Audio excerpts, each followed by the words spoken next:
Our next session is a panel presentation entitled Using Your Leadership Skills to Deepen Your Corporate Partnerships. And I have the pleasure of introducing our panelists as well as the session moderator. First, and as I mentioned before, everyone's bio is included in your packet, so I'm not going to read all of their accomplishments and accolades. You can do that as well, but just highlighting a few things. First, to my far left is Reverend Dr. Lorina Marshall Blake. She is the president of Independence Blue Cross Foundation, the vice president of community affairs for Independence Blue Cross. A few highlights. She, in addition to her role at Independence Blue Cross, she is devoted to her church and community. She serves as associate minister at the Vine Memorial Baptist Church in Philadelphia. She is affiliated with many professional and civic organizations, including the Greater Philadelphia Chamber of Commerce, the United Negro College Fund, and she's past president of Alpha Kappa Alpha Sorority Incorporated. Some of my favorite women are members of Alpha Kappa Alpha, including my sister. So much. But the Deltas are wonderful too, and the Zetas. She graduated from Antioch College with a bachelor's in arts and human services and holds a master's of arts degree in government administration from the University of Pennsylvania. And if you are familiar with the Philadelphia social scene, you know that Dr. Marshall Blake has a fabulous hat game, and you can see from here, her hat collection is fabulous. Next, we have Punam Sharma. She is the vice president and head of technology at SEI Private Trust Company. She has been with the company for over 14 years in various leadership positions. She majored in electronics and communication engineering from BIT Mesra, Ranchi, in India. So pleased to have you. And our last panelist is Marianne Lynch. Marianne has worked in nonprofit fundraising for more than 18 years. Currently, she is the CEO of the newly combined Habitat for Humanity of Montgomery and Delaware counties. Marianne received her Bachelor's of Science in Sociology from Virginia Tech in 1994 and a certificate as an executive fundraiser in 2009. She lives in Chalfont with her husband and 2 boys. Thank you very much, Marianne. And last but certainly not least, we have our moderator, Tracy Davidson. All of us here in the Philadelphia area are pleased to have her as our co-anchor at NBC 10 News Today. And as you know from her schedule, I'm sure she's been up. Yes. She's on television from 4 to 7, so she's probably ready to go to bed as soon as we get finished here. So Tracy has been over 30 years as a journalist. She received her BA from Temple University in Broadcasting and Telecommunications and Mass Media. She has a religious studies certificate, and she has a master's in holistic spirituality from Chestnut Hill College. So with that, I will give you Tracy and our panelists. Thank you. Thank you so much. Thank you. Thank you so much. It's really an woo! Yeah. Oh, there's energy. Sorry. I'm so excited to be with you all. What a great room, what great energy. And when I heard about the panelists, first of all, full disclosure, I have known and admired and worked with Marianne and Lorina for many years. She's older. We're teasing. I'm 60. Oh, here we 60. go. I'm 70. And Punam has such an incredible bio, and it is just so diverse and interesting that I'm just really excited to be with you guys. So thank you for having me. Let's talk about how companies identify nonprofits these days, because there's in a couple of different ways. Because I'm going to hear a couple of answers here. Yeah. But I was just talking with David Cohen of Comcast. And he was talking with some CEOs recently, and he said, really, it's changed over the last few years. He said it used to be people would just come in, we'd write them a check, thank you very much, walk away. No more. Now it's very strategic. It's all about partnership, and it's all about impact. And so any one of you, I want you to jump in. I want this to be a conversation because all three of you have something to share about all of these topics. So, Okay, great. Lorina, go ahead. Okay, I'll go Okay, first. go ahead, Lorina. I think as a corporation, again, when we're looking for partners, I say partnership on purpose, with purpose. So again, when you look at that, we're looking for partners who have, again, you've got honesty, integrity, they're a team player, and Tracy, you said it, collaborative. They're not just working with us, but they're working with the community at large. They're strategic. And I often say, people say, thinking outside the box. No, we don't have a box. What's a new way of looking at it? What's a new way of approaching a problem or a concern? Again, aligning the values, doing your homework to find out what the values of the corporation that you want to deal with. So how do we then align that? And then another one is transparency. Okay, we have to be honest about what independence does, but as a nonprofit, also being transparent with what happens in your place. I just said yesterday, quick story, where someone was having an issue within their nonprofit, and I found out about it in the newspaper, and it's someone that we funded. And it wasn't a good news story. So then I had to pick up the phone and say, oh, you think we might want to sit down and have a conversation?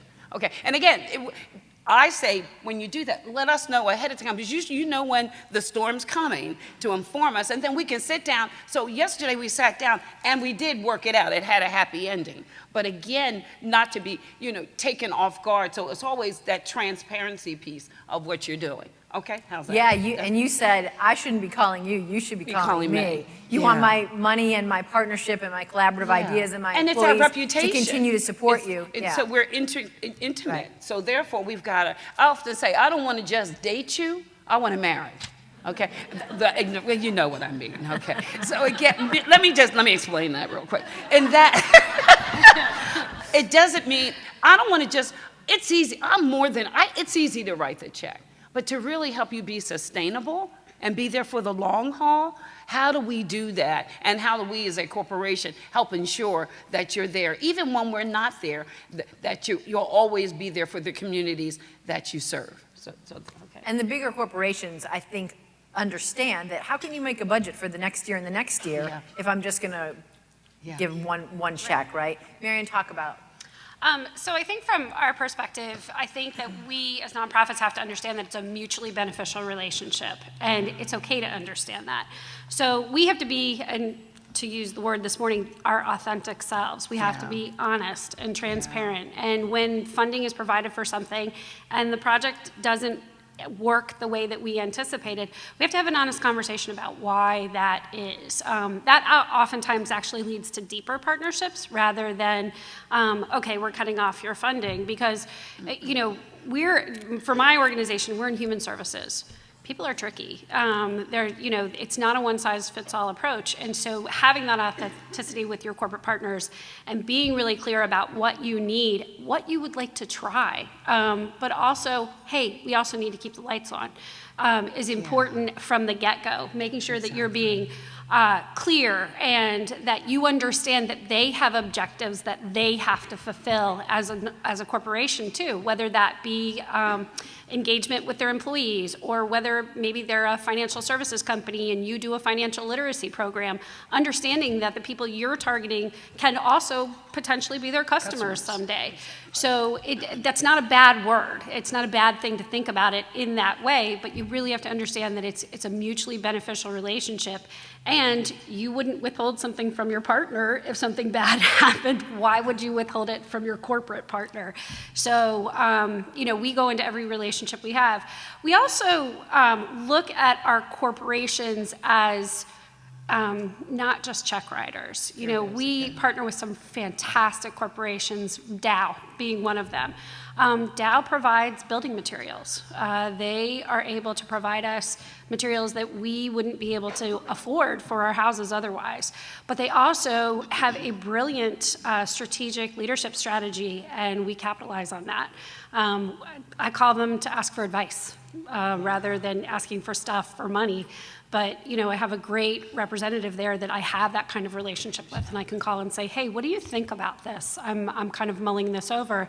And because I know that he has the backing of this multinational corporation behind him, he can give me an answer that's really well thought out and professional and really will help guide me in some of the decisions that I'm making. I want to talk to Punam about SEI Cares and how it's the employees, right? But hold on for just a second, because Marianne, go back and talk about aligning yourself with a company that has the same priorities, because we want to be authentic, we want to be transparent, we want to get a partnership going. But you have to be efficient too, because you're pulled in a million directions, right? So before you even go in for the sell to try to start a partnership, you have to say, well, what does this company say that they're looking for to partner with, right? And I think, there's that cliche, the low-hanging fruit. I'm not going to work with a company that's made it very clear that we don't align with their priorities. Right. That's, it's just stabbing in the dark, and it's really challenging. One fantastic company that does a lot of charitable work is Verizon. Verizon is not going to fund me. This is not part of their priority strategy. And so why waste my time on that when there's so many other companies that I can align with? Sometimes, though, the company may not know that your priorities align. And so sometimes it is up to the nonprofit to educate the company on how these priorities might align. So I'm going to pick on Blue Cross for a second. Thank you. Housing and health. How health has really become such a huge issue in housing. Affordable housing is so hard to find, and there's a huge homelessness issue, and it relates directly to health outcomes. And so sometimes we as nonprofits need to make sure to take that extra step to help really educate our nonprofit or our for-profit partners in some of the work that we're doing, because they don't always know, and there's a million of us. And so it's pretty important for us to really pull those two things together to create that alignment. Can I just add something there too, in that it's important to us, again, that you're sustainable. So one of the things that we did with our nonprofit partners is that there is an organization called Urban Affairs Coalition, and it's called Coalition U.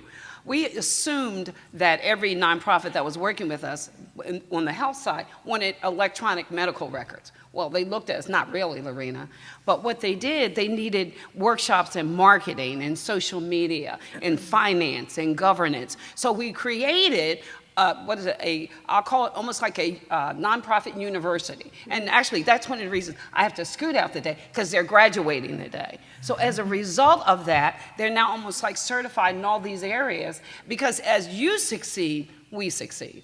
And again, when you represent us, we also represent you. So it really is this symbiotic relationship. It's not all about us, but how do we really walk together? Because when it goes back to being intimate, and that it's relational, also transactional, but a lot of it is based on relationship. Yeah.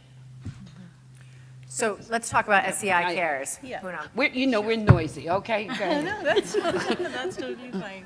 So SEI Cares, we partner with organizations who are mid-size, small size, but to your point about, mutually beneficial, we do partner with them where we provide our volunteer hours in terms of helping out the organizations, as well as in terms of funding them.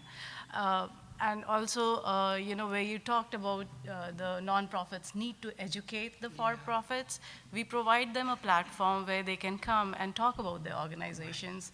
But most of the engagement is through our employees. So our employees need to be passionate about them. So we give them a forum to come and talk about their organizations, and we let the employees talk to each one of them and see who they would want to champion. So if the employees are passionate enough, we believe that each organization should have a link, a hook within SEI to be able to work with us, where they can be their champion, they can help guide them to be successful, and they can talk to us about what kind of needs the organization has. And we, in turn, can provide the funding and the volunteer opportunities to our employees. But you choose at SEI Cares. You choose the employees. So it's not somebody up here saying, "Here's what the company's priorities are. We're going to partner with this person, this person." No, it's the employees, yes. right?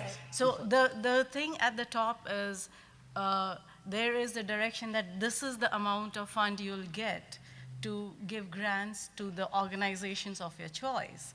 The employees go out and select the organizations they are passionate about. And we provide a forum for the organizations to come and talk about their, what they do, and pick their champions, if they will, form the connections, and then we go after those.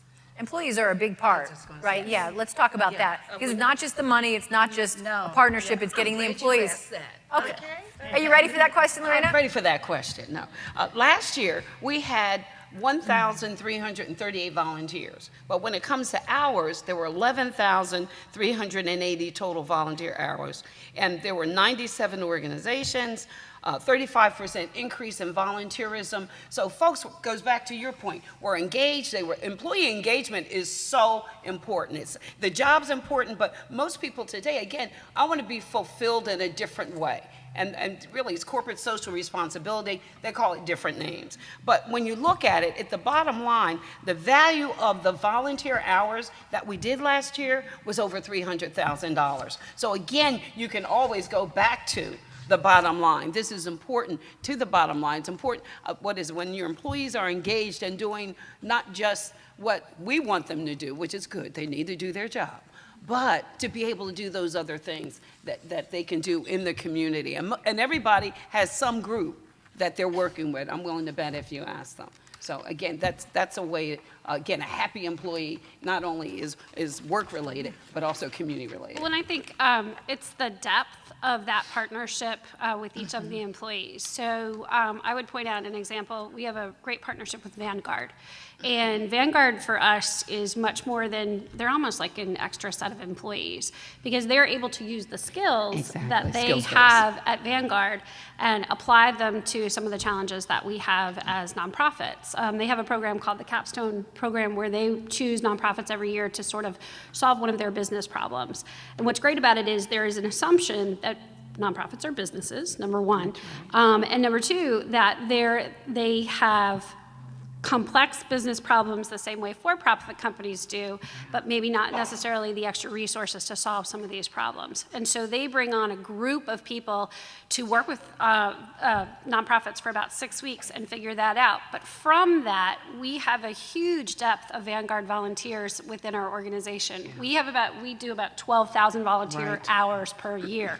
And so I would say Vanguard probably occupies maybe 10% of that. They are all the way at the top of our leadership, all the way down to people building homes, but they do financial literacy for us. They do committee work for us. So it's that depth of partnership that's really important to grow the partnership. And you compared it to dating. I think that's a great analogy. I always say that. Okay. And with dating, you try a lot of people on, but it's who's going to stick for those long-term relationships.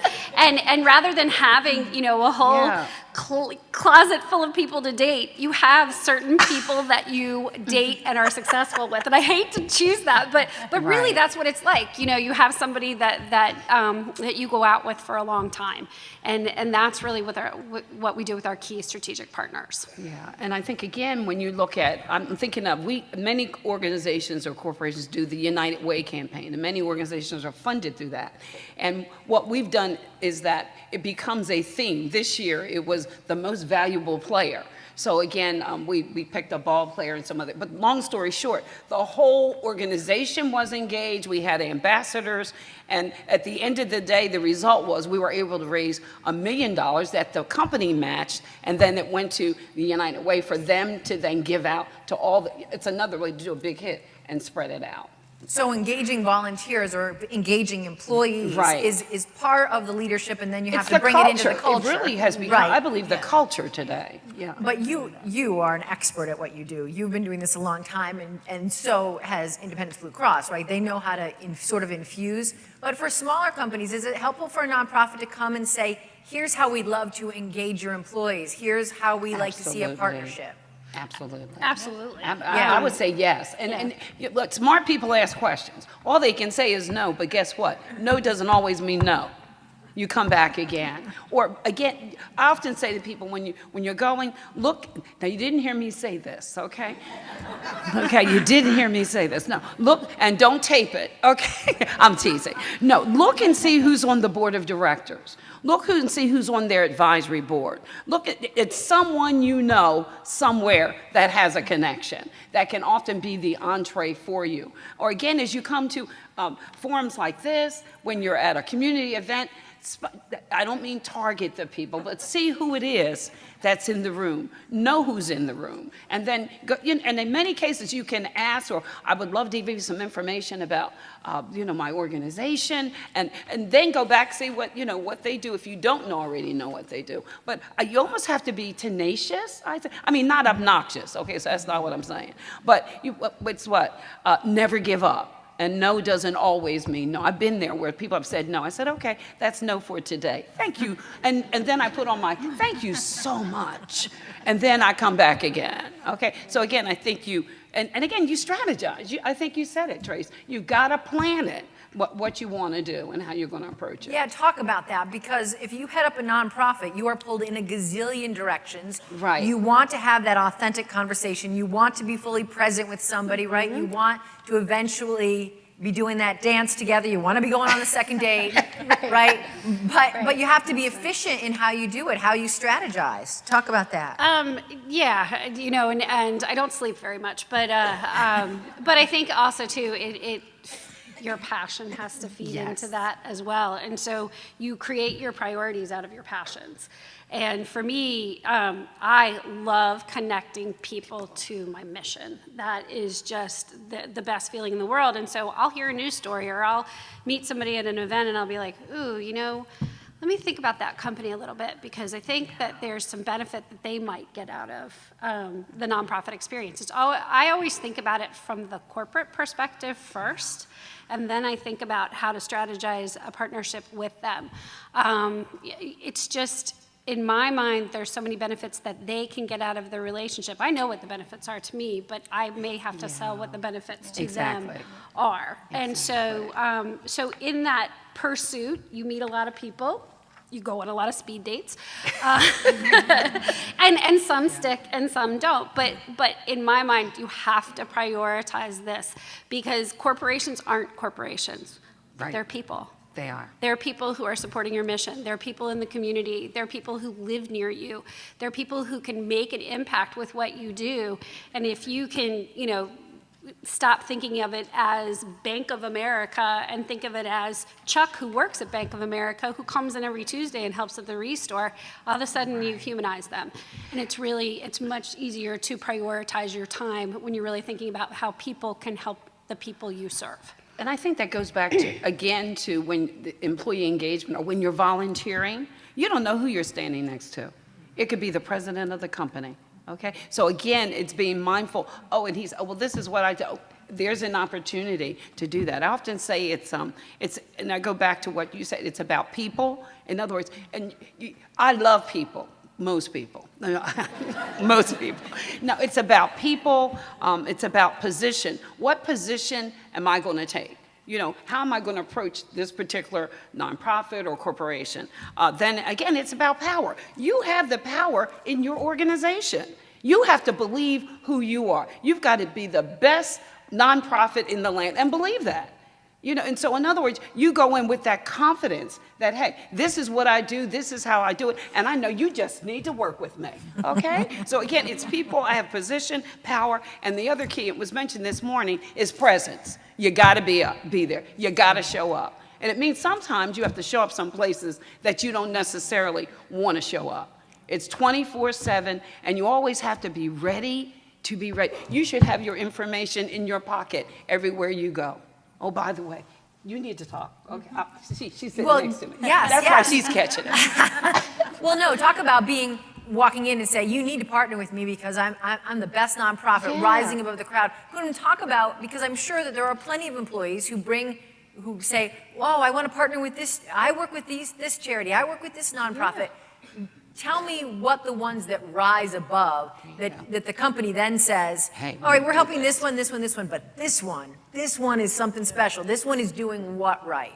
So obviously the companies who are most engaged and who participate in most of our volunteer days events and who provides most opportunity to our employees to give them opportunities to volunteer or create They make the events. connection for the other employees. Yeah. So the more connected they are, they rise above the rest. And we see they are engaged and they are doing good work. So we do that too, the analysis of what kind of work, where they spend the money they got. Every year we review it.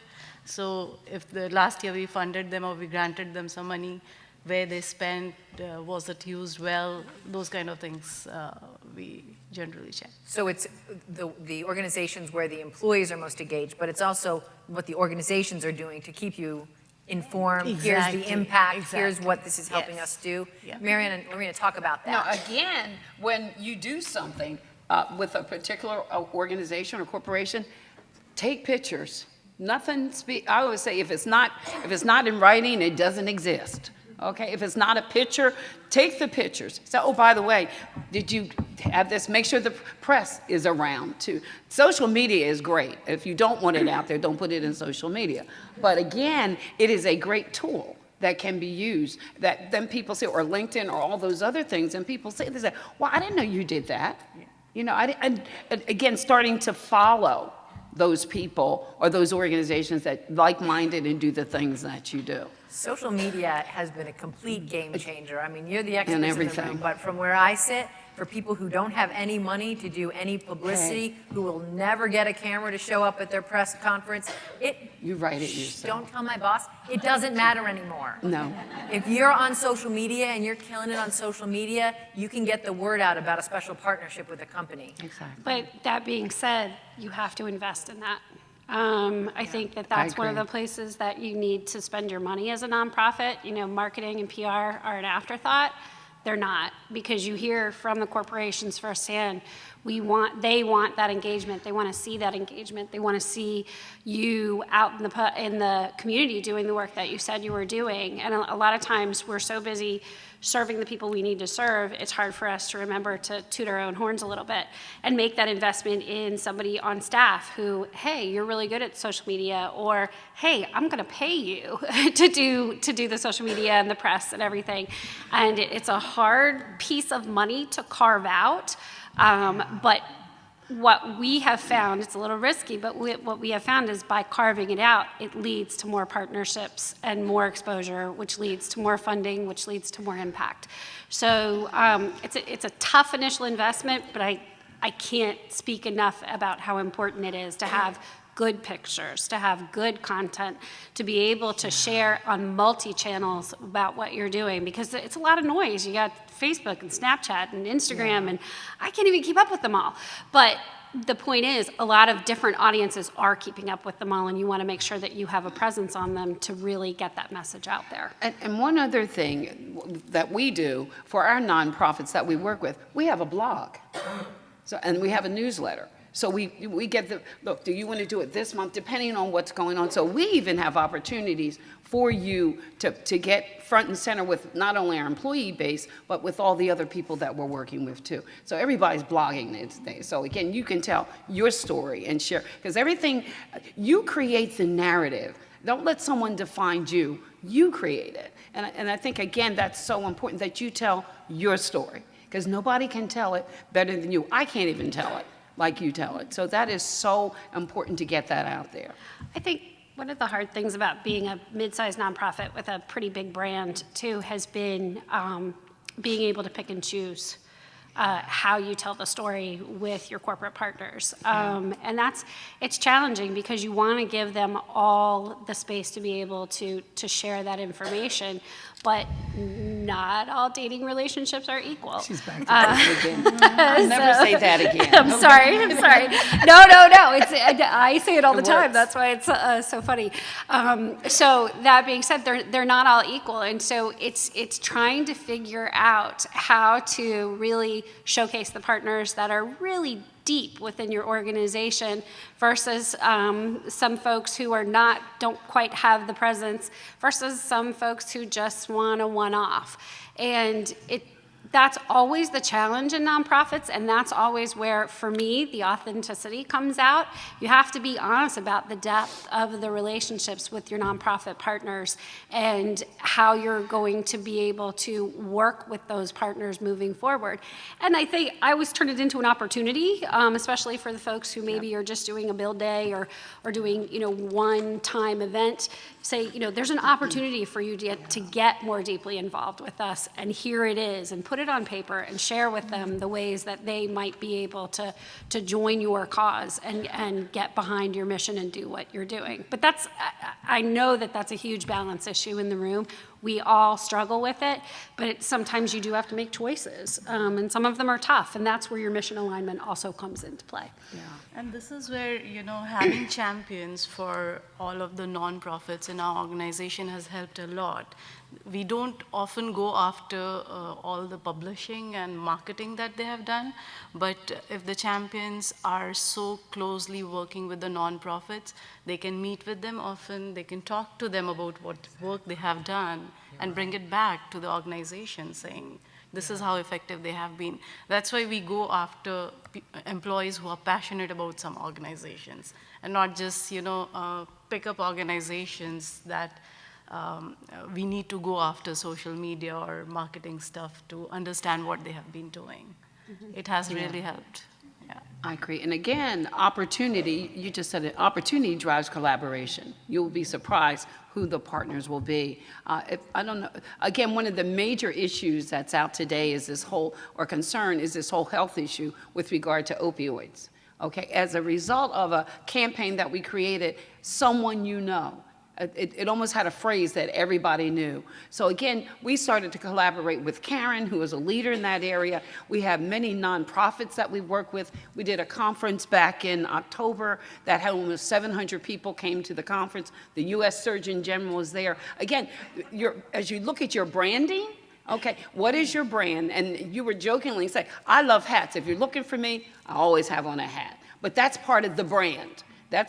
People don't know me when I don't have a hat on. So, but it's okay. It's either she's the IBX lady or she wears a hat.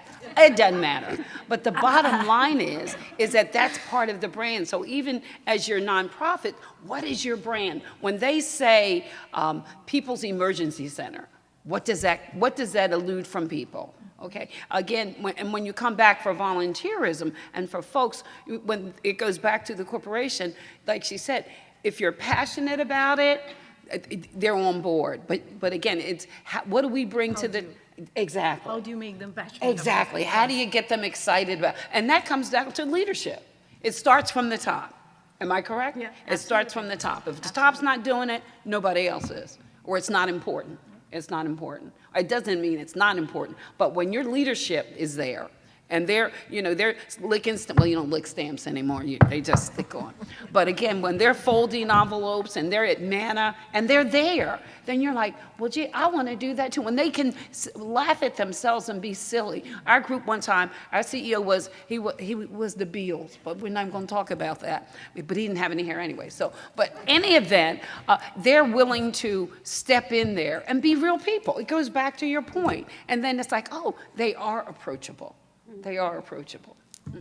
You mentioned tell your story, and I know you're talking about companies and organizations, but I would like all of you to sort of tell your story and tell us about, we've been talking about mentors and sponsors. Tell us a little bit about where you came from, how you got to where you are. Punam, you want to start? Yeah, sure. Yeah, you start. So I come from India as I was introduced earlier, and for me, or from where I come from, at least in my family, working women was not a thing. I mean, it was something women did not do, and not only breaking the trend, I actually went for engineering, and that was like, really? What are you doing? How will you get a match? So, how will you get a match? There you go. How you gonna get a match? How will you get a match? And I was like, that's fine. I need to work, and I was passionate about engineering. So my mom came on board. It was good to get her in my corner, and then to me, you know, just being able to work was my ambition at that time. I didn't know how I'll grow, and I never thought I'll come this far. And it's been a great journey for me. In India, I got hired by Tata Consultancy Services. They gave me opportunities to travel the world. I went to Switzerland, I went to London, and now I'm here for 14 years. Hey, we're going to clap for her. Thank you. And so was your biggest obstacle being told women don't work? Ooh. So that was one of them, and my biggest help was my mother getting on my corner, saying, okay, she will work. And she literally fought with my family, the rest of the family, extended family. Once I joined the college, that was it, and there was no turning back. And I do feel, you know, that I'm really motivated, and I'm always proving myself, and that's how, you know, I crossed all the barriers. And I'm where I am. Was there any woman along the way besides your mom who helped? Or man? Actually, my father passed away really early. He was the one who actually put the seed in my mind that I should do something. You know, I shouldn't just get married. And then he passed away, and thankfully my mother came on board. So it was really nice. That's great. Marianne, you have a good story. Yeah. So sometimes I like to say that life began when my marriage ended.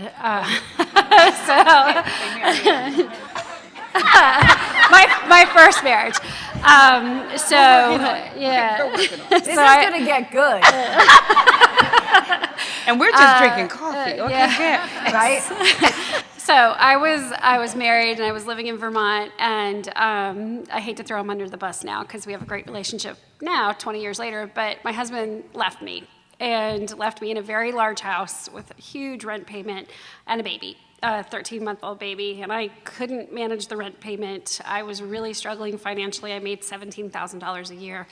I had to use a food shelf, and between the time that my son was born and by the time he turned 7, I think we moved 7 times, just because the rent was too high where we were. And so he didn't have stability, and I just, you know, I got it. I got what people were struggling with. I had a college degree. I was educated, but I lived in a place where job opportunities were not great. And I just, at one point, I just said to myself, you know, God, if I ever get out of this, I am going to help other people so that they don't have to go through what I went through. And I kept my promise. You know, I fell into nonprofit work from a culinary school and ended up working at a food bank and just fell in love with the people that we serve. They are some of the most gritty, hardworking, lovely people I've ever known. And I was like, this is what I'm called to do. This is what I want to do for the rest of my life. So I really have not strayed from that path. I've worked at food banks, I've worked in housing, and that's been sort of, it's my calling. It's what I'm supposed to do. And if I can be that advocate and be that voice for other people, I will be that till the day I die. If I can be that example for my kids, that we are supposed to care about other people and make sure that life isn't such a struggle for them, I will do it all day long. And so that's where my leadership comes from. That's where I've been able to really find that passion and harness it, I guess, and be able to run with it. And I've had some fantastic women along the way who've not mentored me, they have sponsored me.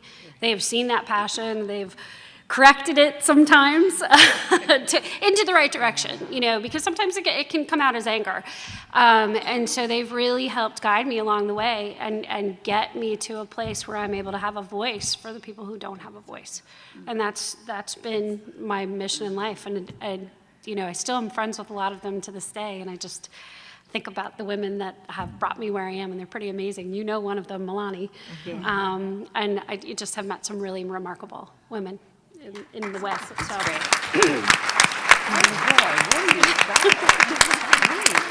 All right, Lorina, you're a role model to so many of us, God. but there must be women who have helped you along the way too. Yeah, there have. My mom, of course. When I think about it, when you reflect back, I heard middle child. I was a middle child too. And I always said I was neglected and unloved, but that wasn't true. I just had to work harder. I had 2 above me and 2 below me. But again, my dad went to 3rd grade and my mom went to 10th grade. So neither graduated. But nonetheless, their desire was for all of their children to graduate. There were 5 of us to graduate from high school and then to hopefully go on to college. Out of the 5, 3 did succeed, went on undergrad, graduate, master's. So we did, in fact, do that. So my mom was always the first one that my dad did too, but she pushed me. And I think even today, that when you think about education, education is still key. It's still key. Once you get it, no one can ever take that away from you. So then go to high school, and then I had the commercial academics, so I had academics plus commercial just in case I didn't go to college. It was the backup plan, and I still can do sort of Pittman shorthand, and I'm really dating myself, but I cannot type as fast as I used to, all right? So, and even in high school, it was a time where I had high school counselors that said, well, you just ought to take the general course. You really shouldn't go to college, all right? You should, yes. Why don't you think about this? So, didn't go to college immediately, but still had the dream to go. And so again, there were people in my life that saw something in me. I ended up at the Charles Morris Price School of Advertising and Journalism as a result of my first job, because I like to write. And they said, well, why don't you go for the scholarship? I said, why don't I? So I sat there and wrote my little essay why I should be able to do it. I won the scholarship, and that was kind of the beginning of my advertising career, my public relations career. But I learned very early on that just because they say so doesn't mean it's so. I think what I was able to do, and even today, it's finding your voice. You know, being able to speak up and speak out. Just as you all sit at this table, and we sit at this table, we belong at this table. You know, and we should have our placemat, our water, our knives, and our knives especially. No, no, all those things, because we've done everything we're supposed to do. So now what is the problem? Okay, so again, it's looking for the opportunity. Okay, raising your hand, we tend to be in rooms and in meetings where it's like, well, no, I won't say that. And darn if he doesn't say it. And then I said, no, or you say it, and then they hear it, but they don't hear it. And then he says it, and it has more, you know where I'm going. Can I get an amen on that, guys? Amen. Okay, but let me tell you what you do. You don't get mad, you get even, okay? No. You know what, you sit there, and that happened to me in a room, and I said, you know what? I'm so glad that you agree with what I just said. And it wasn't adversarial. Okay, but again, being able to speak out, and yes, I have an opinion, and I believe that women, we bring a whole different cadre of skills to the table. I think if more of us were at the table, we wouldn't have nearly all the crazy things going on, because we will sit and collaborate and talk about it and figure out how do we do it, because we're very results oriented. And then we nurture stuff. This is where we want to see, and this is where we go. So long story short, I was trying to make the long story short, but it's the long. So I'm sorry, guys. But I'm excited, again, to be here, to share. I just said earlier, Madeleine Albright said, there's a special place in hell for women who won't help other women. So darn if we don't. And again, whoever at your table, that's a new network, new group of people. This whole room is a network. And I say, making the net work. Okay, you throw it out and see who comes in. And everybody won't come in. Okay, there were people in my life who were haters. Hey, that's their issue, not mine. Okay, so you can't let people define you. You have to define you. And you remember earlier I said, you tell yourself, good job. But again, looking for the opportunities, looking for the windows. It's like, okay, there's a chance for me to go in. And they may try to push me out, but I'm back again. And I'm always smiling and always pleasant. So you never know the bridge. You got to go back over. Never burn the bridge. Even if, well, I'm sorry you fired me. No. And we were laughing earlier. Me Too happened long ago. This stuff isn't new. It has always existed, but it's what you do with it. My own boss, don't tell him this either. I manage up. So I know his triggers. I know when he's having a good day. I know when he's having a bad day. And I know when to stay out of the way. But I know when there's something I want to do, I sit there and orchestrate how I want to do it. And you can't argue with results. You know, nothing but the facts, ma'am. It happens. So again, being given the opportunity to be mentored. My first mentor were old white men. Let me just call it what it is. However, they saw something in me that they poured into me. And then I said, if I ever get in a position to help other women or to mentor. And I was just with two of my mentees yesterday, and we had breakfast because we're on this thought of how do we take this knowledge that we have and put it in a book? How do we transfer it? And so I'm pouring into them, they're pouring. You talked about it earlier, Ronnie. You pour it into them, they pour it into you, and you come out, wow, I should have had a V8. I never thought of that. You know I'm right, okay? But again, it's being willing to share. It's being willing to embrace. And you may not always agree. My mentor, we were talking about people in your life. You were talking about those people, those come to Jesus. I call them TPs, trash pickers. Those are those folks that are all in your world. And, and say, hey, you got spinach in your teeth. Okay, or better yet, that wasn't the right thing to do. But I call it constructive criticism. Whoever it's coming from, you have to weigh that too. And again, those people along the way for me, those mentors along the way for me, were very clear. Lorina, that was not a good thing to do. And these are the reasons why. And to be able to receive that and then move on from it. And just as Raquel said again, failing forward. Look, you fall back, you don't bang your head. If I fall forward, I can at least put my hands down and do my push-ups, not really, to keep from falling on my face. Okay? All right? All right. Okay? She's good. I can listen to Lorina preach all day long. So you all face really, I think, from where I sit, everybody has a different worldview, from where I sit, major obstacles early on. What's your best advice for people who are facing obstacles in their career right now? I think Marianne, go sure. for it. Okay. I think for me, it was stepping up, getting out of my comfort zone, taking risks, and identifying gaps in the various organizations that I worked in, and being willing to go to somebody who was in power and say, "Hey, I see this gap.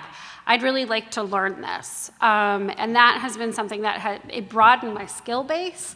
And then I was able to put that on my resume and continue to build my resume from that. And and then people saw me as being much more of a team player and a risk taker, where sometimes we sit back and don't say what we're thinking, but it was having that courage in the moment to say, hey, I think this may not have the result we wanted to, or I think that I could help with this. And being that helpful person really helped elevate my profile to get me to the next opportunity.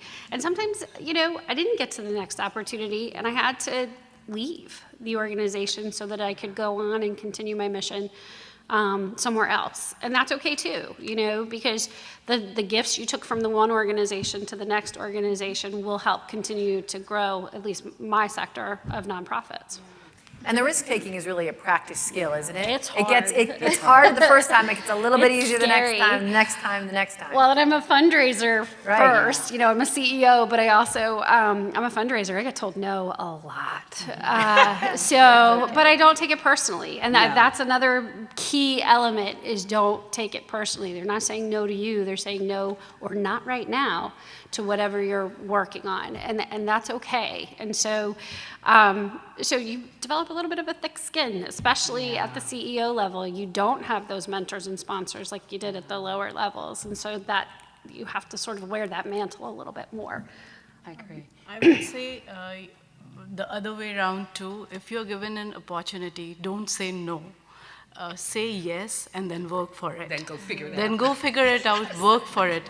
To your point, we can fail, that's fine, but we need to put our 120 or 150% into it, try it out, The biggest way to overcome obstacle for me is give your best, learn what you can, and be passionate about doing it.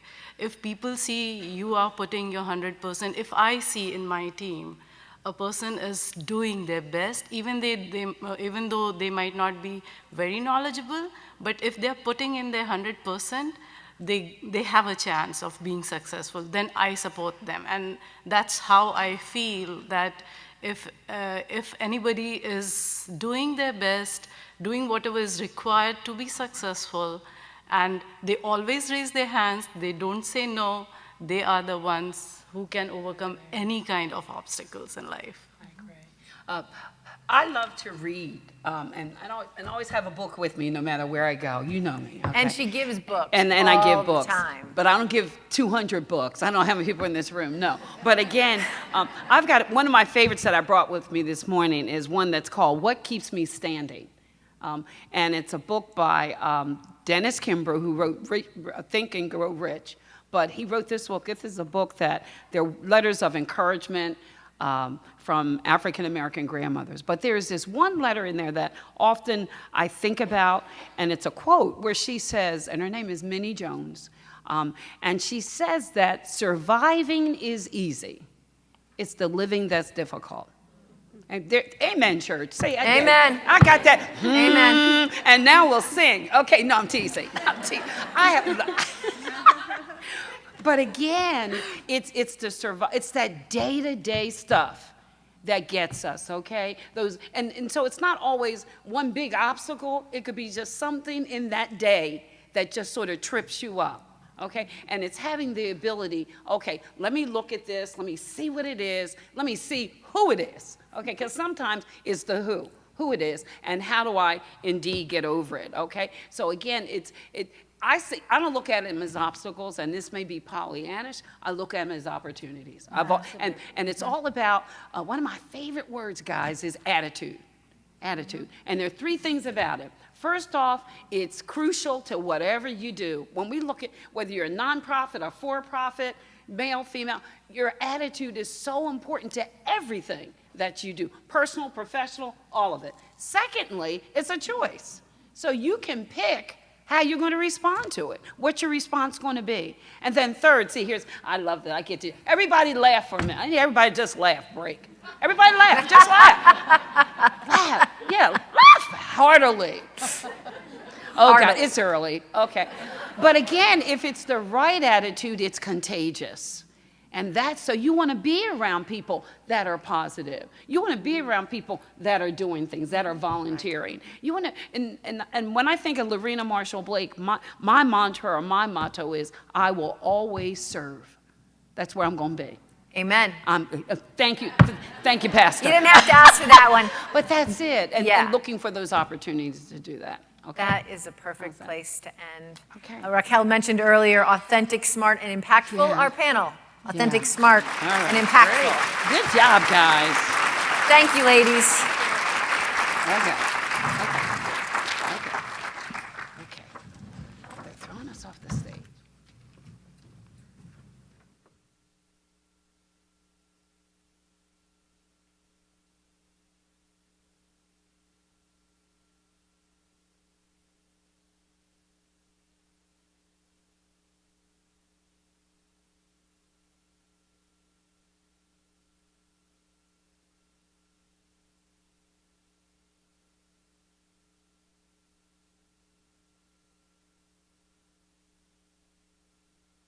Take another break. However, we don't have any more prizes. So we're going to come back at, this is actually a pretty long break. So we have until 11:20 that we'll be back. So again, there's still refreshments in the back of the room. And we will see you back here in about 15 minutes.